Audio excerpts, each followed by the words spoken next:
Olá, meus amigos e irmãos, que a graça e a paz do Senhor Jesus esteja com você e também com a sua família. Estou aqui para fazer uma gravação muito especial. Nós vamos dar continuidade à série de bate-papos, entrevistas com pessoas que fizeram parte da instituição Igreja Universal do Reino de Deus na sua história. Nós já tivemos aí no início de 2021 uma entrevista muito bacana, um bate-papo com o pastor Carlos Magno, e eu quero dar continuidade falando com uma pessoa, com um casal muito querido nas redes sociais, que agora voltou com seu canal no YouTube, que é o ex-bispo Jair Francisco e a dona Ana, que eu convidei eles para que eles pudessem fazer parte desse diálogo, dessa entrevista, fiz um convite e eles humildemente aceitaram, se dispuseram do tempo, apesar de todas as dificuldades técnicas da gente aqui, mas eles, de coração muito aberto, eles se colocaram a nos ajudar. E eu quero deixar claro que essa entrevista, essa conversa, ela não tem o objetivo de denegrir a imagem de ninguém ou de falar mal de pessoas A ou B. Pelo contrário, nós estamos aqui para repor a verdade e levar as pessoas a um conhecimento, para que as pessoas entendam a instituição Igreja Universal do Reino de Deus na sua origem, no seu início, principalmente o ex-bispo Jair Francisco, que foi um dos bispos que estavam presentes naquele famoso vídeo do Da Odesse, e a gente vai começar o bate-papo com ele aqui. Ele está por telefone comigo. Alô, meu irmão Jair Francisco, tudo bem com você? Davi, que Deus o abençoe, um forte abraço a todos os inscritos do seu canal. Nós decidimos fazer essa entrevista com o Davi porque sentimos a sinceridade no trabalho que ele vem realizando, um trabalho muito sério, muito importante. E a nossa intenção, Davi, a minha, a sua, do Alfredo Paulo, aqui da Ana, que está comigo, é ajudar as pessoas. Nós não queremos criticar ninguém, mas abrir os olhos das pessoas para o verdadeiro evangelho, o evangelho da graça, o evangelho da salvação do nosso Senhor Jesus Cristo. Amém, amém. E também está com o senhor a dona Ana também. Tudo bem com a senhora, dona Ana? Como a senhora está? Tudo bem, Davi, tudo ótimo, é um prazer poder falar contigo e poder falar com as pessoas que estão acompanhando o seu maravilhoso trabalho. E como o meu esposo falou, é um prazer para nós podermos contribuir com isso, né? Não queremos denegrir a imagem de ninguém, falar mal de ninguém, mas queremos somente falar a verdade e falar um pouquinho da nossa história, de tudo, como a gente começou e como a gente está hoje, e a nossa fé no Senhor Jesus que nunca mudou. Amém. Olha, eu quero agradecer a Deus primeiramente, agradecer os senhores por ter se disposto do tempo. Nós até, inclusive, eu quero deixar claro que a gente já tentou até fazer uma gravação, mas devido a alguns problemas técnicos, acabou que o material que já tinha sido gravado acabou sendo excluído, infelizmente. Mas é uma chance da gente conseguir até refazer até melhor. Até o irmão Jair falou, Davi, vamos refazer porque a gente faz até melhor. A gente consegue estar revendo alguns assuntos ou talvez lembrando de coisas que não foram faladas. Mas eu quero começar essa entrevista com o senhor, meu irmão Jair e dona Ana. Primeiro, para começar falando um pouco do início do senhor. Como que o senhor conheceu a Igreja Universal? Como que o senhor chegou na instituição universal, os senhores? Como é que era a vida de vocês antes? E como que surgiu o desejo de vocês, do senhor e da dona Ana, de fazerem a chamada obra de Deus, salvando as pessoas? Eu queria que o senhor contasse um pouquinho da sua história, por favor. Fique à vontade, meu irmão. Tá bom, Davi. Nós conhecemos a Igreja Universal na década de 80 e nós, ao chegarmos na Igreja Universal do Reino de Deus, eu quero deixar bem claro para todas as pessoas que nós não tínhamos problemas econômicos. Na época eu era jogador de futebol profissional, eu tinha assinado o contrato com um clube da primeira divisão do futebol paulista. A Ana era professora numa escola muito prestigiada no ABC Paulista. Nós tínhamos casa, tínhamos carros, tínhamos uma condição financeira muito boa. E quem falou de Jesus para mim foi um jogador de futebol em Belém do Pará. Eu me converti num quarto de hotel e dali eu falei para Ana, para a família dela, de Jesus Cristo. E quando nós voltamos para São Paulo, nós estávamos procurando uma igreja. E alguém falou da Igreja Universal. Nós somos a Igreja Universal com a intenção de ganharmos almas, de podermos espalhar as boas novas que nós havíamos recebido. Então, foi esse momento que nós chegamos na Igreja Universal do Reino de Deus. Nós gostamos. Era um galpão muito humilde, uma igreja humilde, uma igreja simples, chovia mais dentro do que fora. E ali nós começamos o nosso trajeto. Membros, obreiros. Eu comecei a fazer cultos, reuniões, núcleos em casas. Aí comecei a fazer reuniões de auxiliar, aquela reunião que o auxiliar, que o pastor não gostava, eu fazia. Começamos a crescer. E aí dali eu fui pastor e foi crescendo e consequentemente bispo. E dali começou a nossa trajetória. Foi na década de 80, mas eu quero deixar bem claro, Davi, e aos amigos inscritos, que nós perdemos ao entrarmos na igreja. Nós não entramos na igreja para termos uma vida melhor. Muito pelo contrário. Nós passamos fome ao entrarmos na obra. Eu me lembro que a Ana, na época, ela ficou grávida e o nosso filho mais velho, Ivan, ela colocava ele para dormir para ele não chorar e pedir comida. Porque nós não tínhamos comida. Nós não tínhamos dinheiro para comer, nós tínhamos uma ajuda de custo. Imagina, nós entramos na igreja com carro novo, com casa nova, com a melhor televisão, melhor equipamento eletrônico da época. Nós tínhamos 2 salários, poupança, dinheiro no banco. E nós, daquilo, nós demos tudo e passamos a viver com ajuda de custo. Então chegava momentos que eu tinha vontade de comer um pedaço de pão, de tanta fome que eu tinha. Eu tinha um sapato, o único sapato que eu tinha, ele era tão velho que se eu pisasse numa moeda eu sabia se era cara ou coroa. E a gente passou a necessidade. Sim. Mas a nossa intenção era ganharmos almas. Eu e a Ana, né, Ana? É verdade. E como ele disse, nós entramos com esse amor no coração, com esses olhos de ajudar as pessoas. Então, nós passamos muitas coisas. Como ele disse, a gente tinha um filho pequeno e eu estava grávida.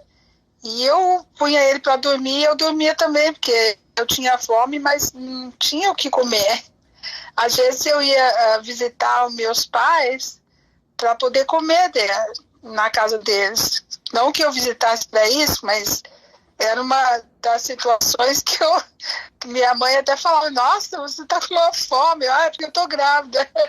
Não, porque era a única comida que eu ia comer aquele dia, entendeu? Sim. Até lembrei uma coisa, que eles chegaram um dia visitando a gente, eu já era pastor, eu penso que em Santo Amaro, e meus pais foram na nossa casa nos visitar. Minha mãe abriu a geladeira e falou: nossa, não tem nada na tua geladeira, só tem água? Cadê o leite? Cadê? Eu falei: mãe, a gente não recebeu ainda, mas a gente vai receber, a gente vai comprar.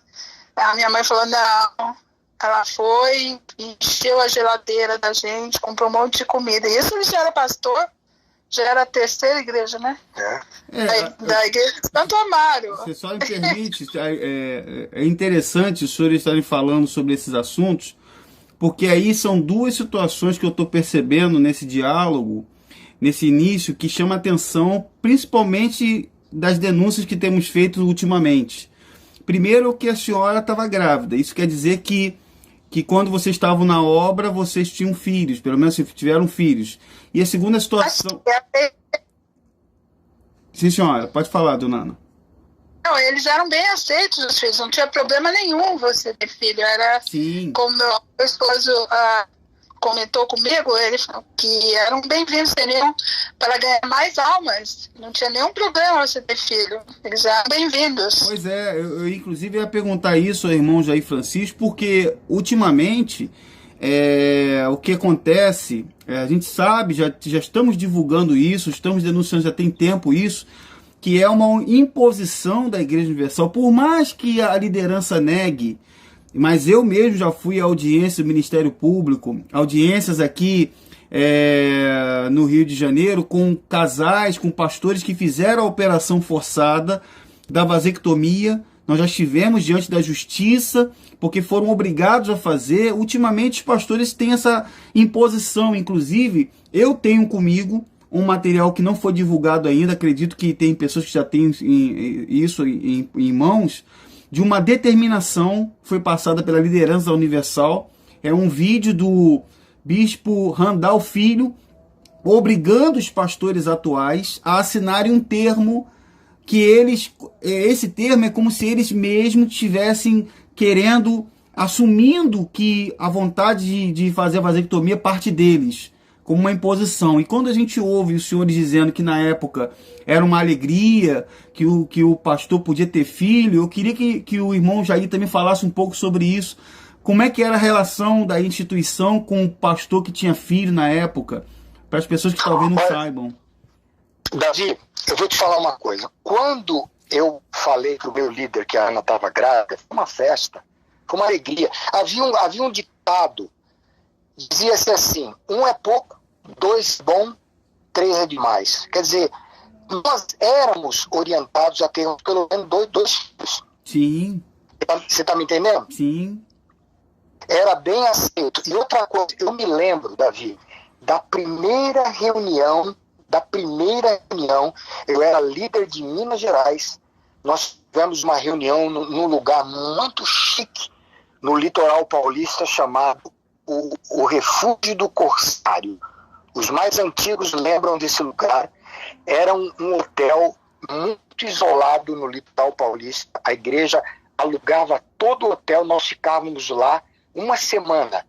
E ali, meu amigo, o couro comia bebida para todo lado, e filme pornográfico e tudo mais. Mas eu me lembro, Davi, da primeira reunião com o Edir Macedo, falando da vasectomia. E foi o seguinte: não é obrigado, mas eu vou dizer exatamente as palavras do Macedo para que você entenda, para que todos que estão inscritos no teu canal entendam como que é feito um terrorismo espiritual na mente dos pastores e das esposas. Uhum. Quer dizer, legalmente não é obrigado a fazer vasectomia, mas se você não fizer, você não vai crescer. Então foi o seguinte: nós tivemos essa reunião, o Macedo veio de lá, eu acho que lá de Nova York. Nós fomos mas um montão de pastores e bispos para esse lugar, para o Refúgio do Corsário. Uhum. E o bispo fez uma reunião com todo mundo, pastores e esposas. Ele disse o seguinte: olha, a igreja agora vai começar a crescer, nós vamos começar a ir no mundo todo. Até então, nós tínhamos igreja só em Nova York com o bispo Macedo. E ele falou: nós vamos começar a abrir igreja em Portugal, em México, e nós vamos mandar pastores. Mas o pastor que tem filho, ele vai para o fim da fila. O pastor que não tem filho, ele vai ter mais chance de crescer e de ir para esses lugares. Você está entendendo Sim. A minha explicação? Quer dizer, eles não colocam o revólver na cabeça do pastor e faz: você tem que fazer. Mas na época era falado que se você não fizesse, você não ia crescer. Se você não cresce, você não vai ter uma boa condição. Então, quer dizer, naquele momento, todo mundo quis fazer vasectomia. Eu me lembro que eu fui o primeiro em São Paulo, eu vou fazer vasectomia. Mas quando o senhor teve, o senhor me permite cortar o senhor, mas antes disso, quando o senhor teve o filho, na época, no início, quando os pastores tinham, o senhor dizendo que, me parece que o senhor tinha feito, até na gravação que a gente fez, mas não... acabou que ela se perdeu, o senhor contou que o senhor chegou a contar para o seu líder e foi uma alegria total, né? Não, foi. Quando eu falei que a Ana estava grávida, que a gente ia ter o segundo, não, foi uma alegria. O pastor, o meu líder, ficou feliz. Ele falou, eu também tenho 2 filhos, isso é legal. E é isso mesmo, que a gente vai ter mais ganhadores de almas ou ganhadoras de almas. Quer dizer, era muito bem-vinda a ideia de se ter filhos, até aquele momento em que o Bispo Macedo ele colocou, falou, se você não fizer, você não vai crescer. Aí, mas antes era bem-vindo. Eu posso testemunhar. A Ana ficou grávida e ninguém falou para ela fazer nada. Ao contrário, a gente foi bem aceito. Mas, deixa eu acrescentar uma coisa. Depois de que ele falou isso, que pastor ia ter mais chance, mais oportunidade. Vem a culpa, né? Vem a culpa das esposas. Inclusive, tinha uma que ficou grávida nessa época. Tem que contar isso. E ela batia na barriga para matar a criança. Como é que é, dona? Porque ela tinha medo. Ela batia na barriga para ela perder a criança, para o marido poder crescer.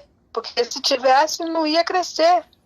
O desespero das esposas ficou tão grande que as esposas tinham medo. Então o marido começou a fazer vasectomia, os maridos começaram a fazer. Eu acredito até, a senhora me permite colocar aqui, cortando um pouco a senhora, que eu acredito até que nas reuniões posteriormente, caso acontecesse do marido não crescer financeiramente, o motivo era justamente esse, né? Então falavam, tá vendo aí? Eu falei pra vocês não ter filho, olha aí, ó, a culpa é isso aí. Então, às vezes o Macedo falou. Muitas vezes foi falado isso. Então as esposas que tinham filhos, imagina, ficava. E olha, eu posso afirmar, nós viajamos vários lugares, os meninos nunca foram um impedimento em nada. Ao contrário, foi uma bênção. Então, eu quero enfatizar bem claro isso, que quando começou essa história de ele não crescer, dele não ter oportunidade de ir para o fim da fila, ficou um desespero. Você pode imaginar a cabeça das esposas, dos maridos. Agora eu não vou nem fazer mais nada, porque não quero ficar grávida, eu vou operar. Meu Deus. E eu operava até sem falar com a esposa, às vezes, porque o desespero era tão grande. Eu operei sem falar com você. O Jair operou sem me falar nada.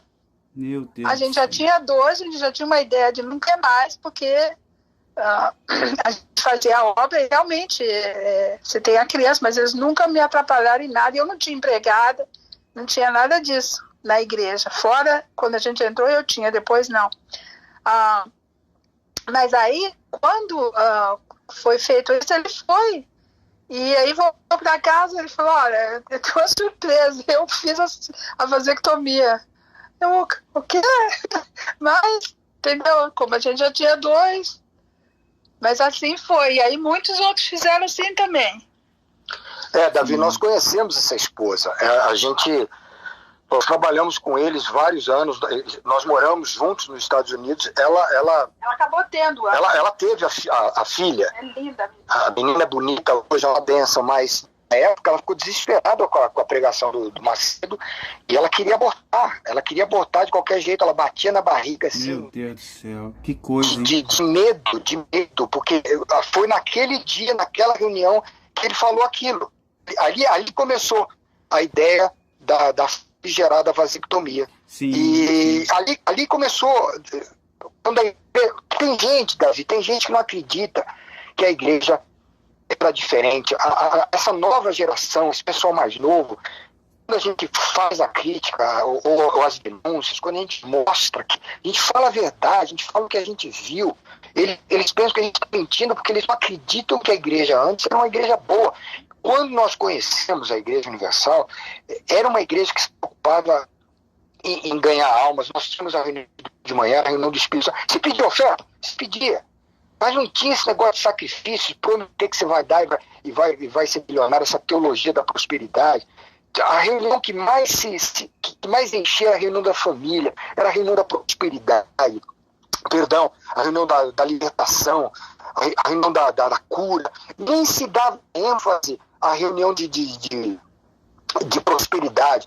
Quando a igreja comprou a Record e veio, o Bispo Macedo trouxe com ele para São Paulo um montão de pastores malucos, como ele falava. Esses pastores começaram a plantar bananeira no altar, subir na mesa e começaram só a falar de oferta.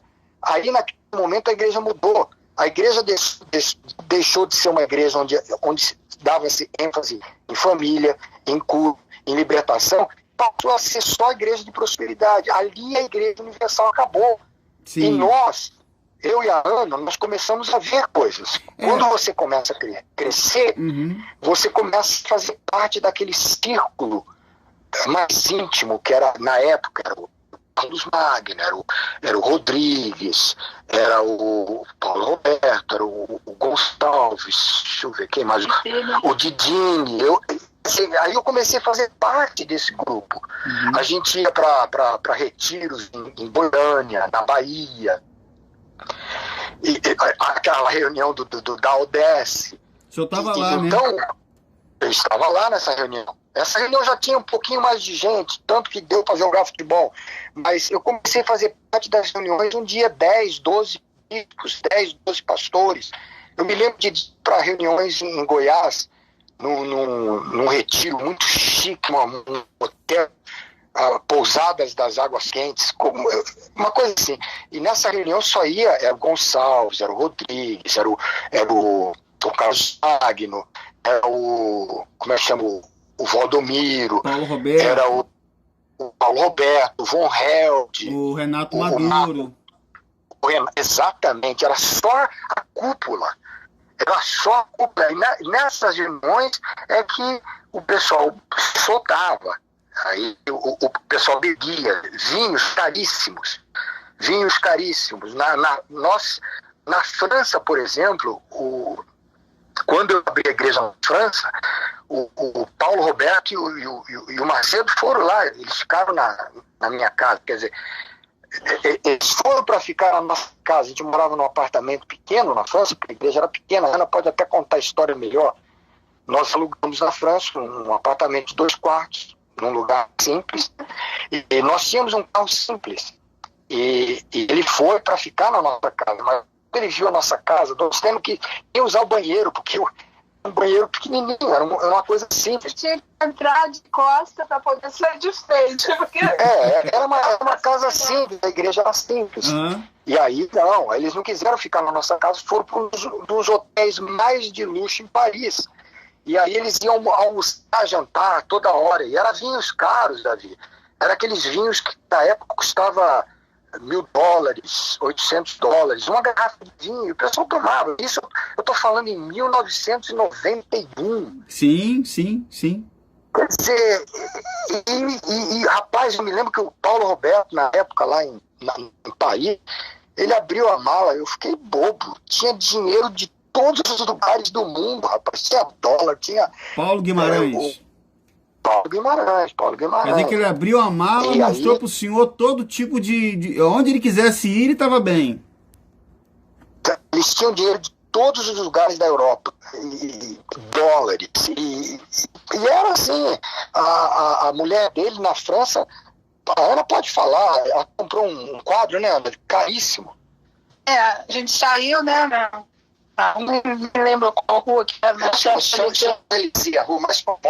Aí ela comprou um quadrinho, que era o quê? Talvez $2.000, eu não lembro quanto era, 5.000 francos, 10.000 francos. 10.000 francos eram $2.000 na época. Um quadrinho de nada, eu fiquei, meu Deus,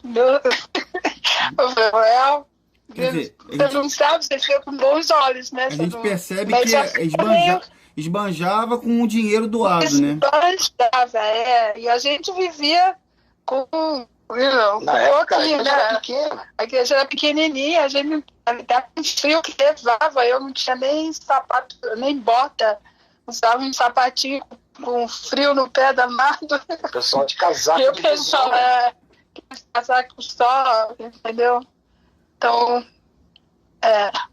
continuando por aí. Quer dizer, esbanjavam muito, né? Pelo que eu tô percebendo, quando eles se reuniam para gastar, né? Não, nunca teve limite de dinheiro, Davi. Isso, era tremendo, a coisa era tremenda. Dentro desse segmento, se me permite colocar, eu queria que o senhor, aí já começa a entender, parece que o senhor tinha falado até na gravação que a gente acabou perdendo, que o senhor começou a ir percebendo essas coisas, começou a perceber que os valores começaram a mudar. Eu queria que o senhor falasse um pouco da questão do que o senhor, quando foi usado, veio que obedecer a ordem de ter que alugar filme pornográfico por Macedo. Se eu contasse um pouco sobre isso aí, que você teve que entrar na locadora para alugar filme pornográfico para Edir Macedo passar para os pastores. Eu era pastor na época de uma igreja na capital paulista, Pinheiros. É uma igreja boa, e o meu filho, Celso Garcia, que era o Paulo Roberto Guimarães, ele chamou e falou: olha, Jair, nós vamos ter uma reunião só com os líderes, eu não sei se era na Bahia ou eu sei que era no Nordeste, lá com o Carlos Magno. E o Macedo quer que eu leve filmes pornográficos para mostrar para os pastores e as esposas para ficar um pouquinho melhor. Essa foi a palavra que ele falou. Eu não posso ir porque eu sou famoso, eu trabalho na televisão, eu tenho programa de televisão. Você vai, eu confio em você, você vai e pega os vídeos na locadora para mim. E eu fui, né? E essa foi a orientação que ele me deu. Eu quero 3 filmes bons, eu quero aquelas coisas devagarzinha, não. Eu quero aqueles filmes mesmo que a coisa vai dentro. Eu vou falar assim para não chocar ninguém. E eu fui escolher 3 vídeos e dei na mão dele, e ele levou esse vídeo para as reuniões. Então, foi nessa reunião que o Carlos Magno estou no teu programa passado. E ali nós começamos a ficar de olho, que quer dizer, quando nós entramos na igreja para ganhar alma, nós abandonamos tudo isso, deixamos de beber, deixamos de usar, de ver pornografia, e aí na igreja você é ensinado que é ok, isso começa a te confundir, começa a abrir os teus olhos. Uhum. Tá entendendo, Davi? Sim, com certeza. Eu entendo porque o senhor tinha comentado que quando o senhor chegou, a pessoa, na sua pureza, o senhor chegou a jogar até as garrafas no tanque, né? A bebida fora, né? Foi isso que o senhor falou? Quando eu jogava, eu gostava de tomar minha cervejinha. Final de semana, por exemplo, quando não tinha jogo, eu tomava minha cerveja, comia minha pizza, o meu vinhozinho. Quando eu entrei na igreja, eu joguei tudo fora. Eu fui no tanque do quintal da nossa casa, eu abri as garrafas, joguei tudo fora. Eu só tomava refrigerante. E o pessoal que trabalha comigo, que trabalhou comigo na igreja, eles podem testemunhar. Os que estão agora, eles não podem falar porque eu nunca fui de beber na igreja. Eu nunca fui de beber. Uhum. Porque eu bebia antes. Eu bebia antes de entrar na igreja. Eu, quando eu fui líder, eu nunca fui de beber. Então, nenhum pastor ou bispo que trabalhou comigo falou: o Jair bebia também. Não, é mentira, porque eu não bebia. Mas eu comecei a ver o pessoal beber. E bebia vinhos caros. O senhor imaginaria, o senhor quando chegou na instituição, o senhor olhando para eles pregando lá, falando, o senhor imaginaria que eles bebiam? Não. Bebiam desse jeito, né? Mas eu quero que o pessoal entenda, por exemplo, não é tomar um vinhozinho na hora da refeição. É beber. Eu vi cara beber de ficar bêbado. Meu Deus. Eu vi a cara beber de uma garrafa atrás da outra. Eu não fazia nada sem beber.